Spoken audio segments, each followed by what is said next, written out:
इस बुलेटिन के प्रायोजक हैं योगमणि institute of nursing.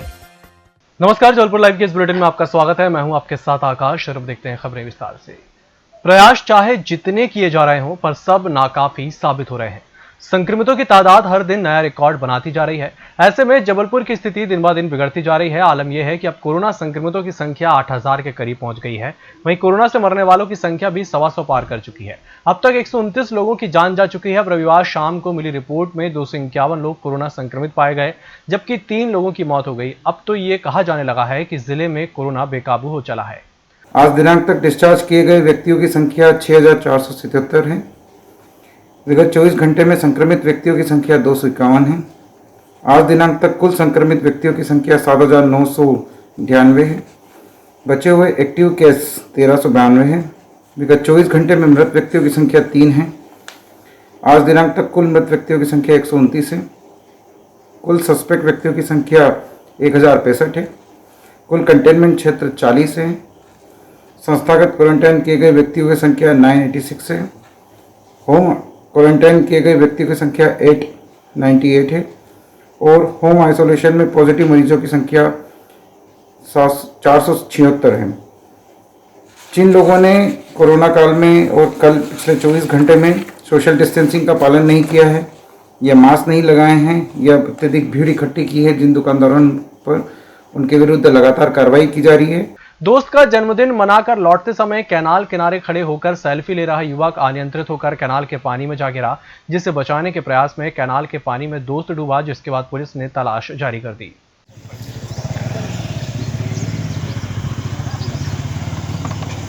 Madhya Pradesh बेरोजगार युवा संघ ने कलेक्ट्रेट में सीएम शिवराज सिंह चौहान के नाम ज्ञापन सौंपा, जिसमें वर्दीधारी पदों की आयु 37 साल और पुलिस विभाग में भर्ती शीघ्र निकालने की मांग की गई। संघ का कहना है कि 2017 के बाद से कोई भी पुलिस की वैकेंसी नहीं आई है, जिसके कारण बेरोजगार युवा ओवर एज हो गए हैं, जिसके चलते आज संघ ने सीएम शिवराज सिंह चौहान के नाम ज्ञापन सौंपकर भर्ती प्रक्रिया शीघ्र प्रारंभ करने की मांग की है। सरकारों ने आकर आरक्षण का मुद्दा बीच में क्यों फंसाया? हम युवाओं की क्या गलती थी? हम लोगों को इनको ये बताना चाहिए था। जब हमने पढ़ाई शुरू की थी, हमें सपने दिखाए जाते थे कि ऑफिसर बनो, पढ़ लिख कर नाम रोशन करो, और जब हम पढ़ लिख कर आगे आए तब इन्होंने बोल दिया कि हाँ, हमारे यहाँ कोई वैकेंसी नहीं है, आप नहीं बन पाएंगे, अब अपना काम आप खुद चलाइए, आप कुछ भी करिए। पिछली सरकार ने पूरा ढोर चलाइए। ये सरकार बोलेगी अभी कोरोना चल रहा है, अभी आर्थिक स्थितियां खत्म हैं, इसलिए अभी इंतजार करो। लेकिन भाई, इंतजार भी किन्हीं पहलुओं पर करना होता है। आप हमें बताइए, मध्य प्रदेश का युवा अभी करे क्या? वर्तमान में अगर पढ़ता है तो भी वो क्या करे? उत्कृष्ट भारत हिंदू महासंगठन सचिव भारत अध्यक्ष मध्य प्रदेश कटनी जिले में रेलवे प्रशासन द्वारा परिषद के सामने मंदिर में तोड़कर बाउंड्री वॉल करने के बाद ऑफिस का घेराव किया है। वहीं इस दौरान अध्यक्ष के ऊपर हाथ उठाकर उनको गला दबाने मारने की कोशिश भी की गई, जिसको लेकर आज ज्ञापन सौंपकर जांच की मांग की गई है। और आरडी भारद्वाज जो सीएसपी ओमती हैं, उनके द्वारा हमारे प्रदेश अध्यक्ष जी के ऊपर जानलेवा हमला किया गया और जिस तरह गर्दन दबाई गई, जिस तरह आप मीडिया ने सब पेपरों में भी देखा होगा, सिर्फ वही एक ऐसे सीएसपी थे जो अध्यक्ष का गला दबा रहे थे। ऐसे व्यतीत होता है कि उनकी कोई जातिगत दुश्मनी वो निकाल रहे थे इस आंदोलन के उसमें।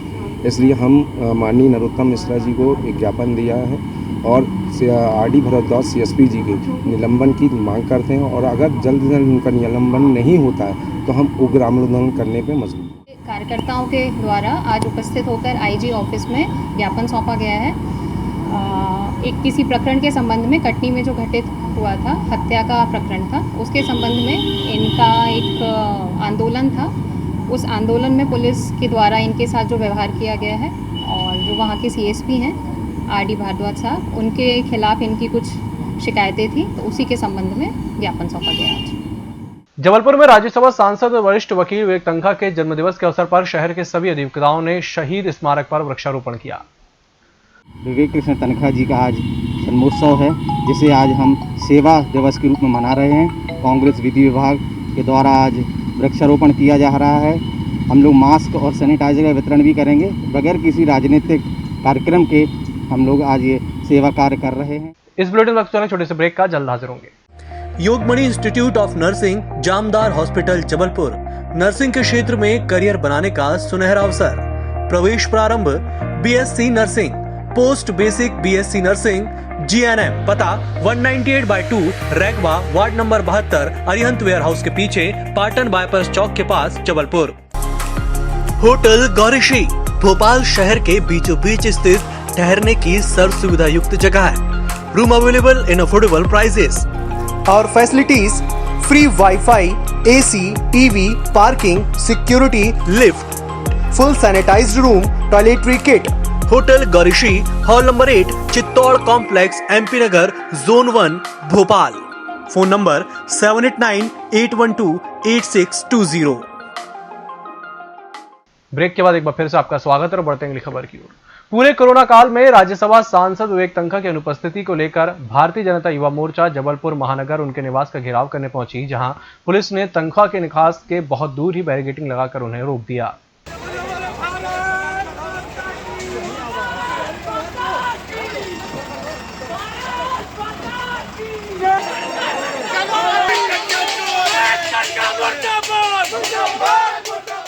छह माह बीत चुके हैं। विवेक तनखा जी एक बार भी जबलपुर की ओर उन्होंने ध्यान नहीं दिया है। दो बार यहाँ चुनाव लड़ चुके हैं। तनखा जी के द्वारा एक भी बार प्रयास नहीं किया गया है। मैं तनखा जी के उस बयान की घोर निंदा करता हूँ। जब से कोरोना फैला है वो दिल्ली में अपने बंगले में बैठे हुए हैं। उनको जबलपुर की जनता से किसी प्रकार का लेना देना नहीं है।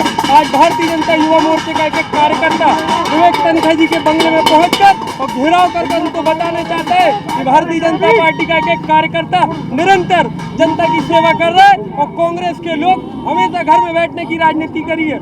वहीं भाजपा युवा मोर्चा कार्यकर्ताओं के कांग्रेस सांसद विवेक तनखा के निवास का घेराव करने को लेकर NSUI पहले ही एक्टिव नजर आई। NSUI के ने सांसद के निवास के बाहर ही डटी रही और इस दौरान NSUI ने कार्यकर्ताओं ने बकायदा भाजपा युवा कार्यकर्ताओं के लिए चाय और नाश्ते का इंतजाम किया था।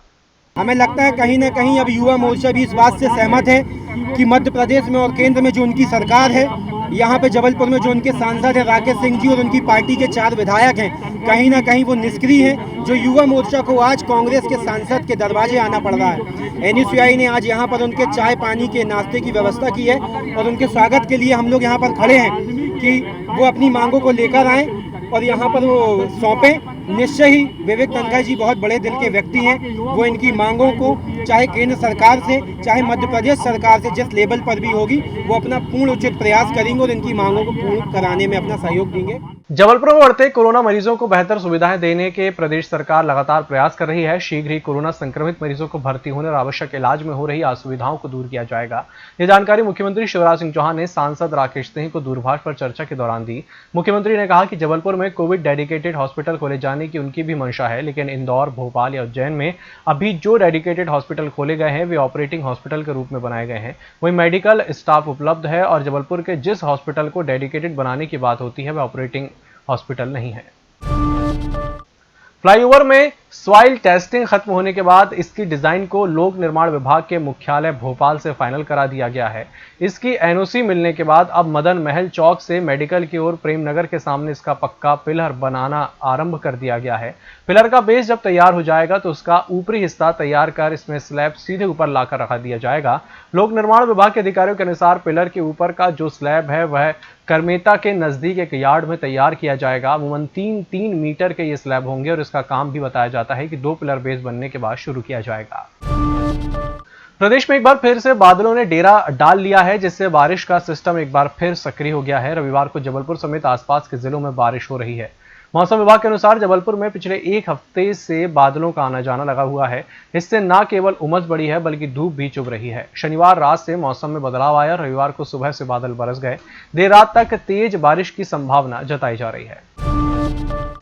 जिले में कोरोना मरीजों का हाल बुरा है। कटनी के अस्पतालों में भर्ती होने वाले कोरोना मरीज पूरी तरह राम भरोसे होकर रह गए हैं। अस्पताल में पदस्थ स्टाफ पूरी तरह लापरवाही बरत रहा है। मरीजों की इतनी दुर्दशा हो रही है कि गत 17 सितंबर को कोरोना का एक मरीज अस्पताल की खिड़की के रास्ते भाग गया था। उसे तमाम कोशिशों के बाद गत दिवस पकड़ा जा सका है।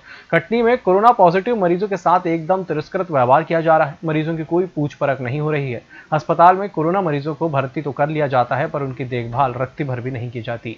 कोरोना वार्ड में भर्ती किए गए मरीजों का हाल क्या है, इसकी जानकारी लेने में डॉक्टर से लेकर नीचे तक स्टाफ लापरवाही करता है। 3-3 दिन तक कोई मरीज को देखने तक नहीं आता। हाल ही में शुरू की गई 4 जोड़ी स्पेशल ट्रेनों के अलावा पूर्व से चल रही गोंडवाना श्रीधाम में यात्रियों की संख्या बढ़ने से रेलवे के जिम्मेदार अफसरों के चेहरे खिल गए हैं। गोंडवाना में तो 125% तक यात्री चल रहे हैं। वहीं कुछ समय पूर्व चलाई गई ट्रेनों में भी अब यात्रियों की संख्या में इजाफा हो रहा है। वहीं दूसरी तरफ बसों में संचालक कम सवारियों और बड़े डीजल के दामों के इजाफे के चलते किराया बढ़ाने अपने प्रदेश स्तर के संगठन के भरोसे जुगत में हैं। ट्रेनों में अब लोग सफर करने लगे हैं।